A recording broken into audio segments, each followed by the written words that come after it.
Hi, I'm Chris Tague. Welcome to this week's Repair Tag. This gorgeous mid-70s Selmer Mark VI was in for some minor regulation and a checkover. This week I also worked on a client's 1910 Holton Courtier model B-flat cornet.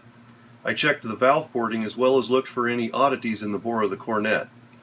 With the digital inspection camera, I was able to check the valve porting as well as look at critical areas of the horn for obstructions or improper solder, such as the bell ferrule.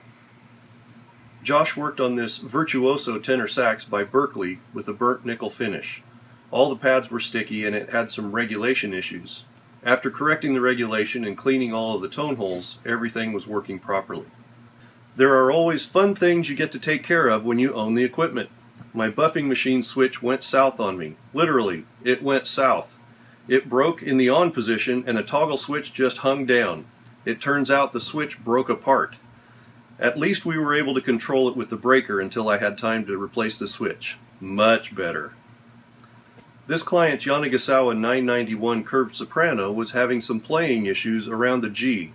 I corrected some regulation issues and added more shellac behind a couple of pads to make them more stable and correct the playing issues. I worked a bit more on my 1865 Slater B-flat cornet.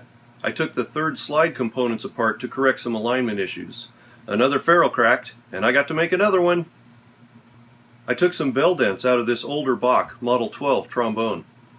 I gave this great old Bach large bore Model 43 an ultrasonic cleaning this week.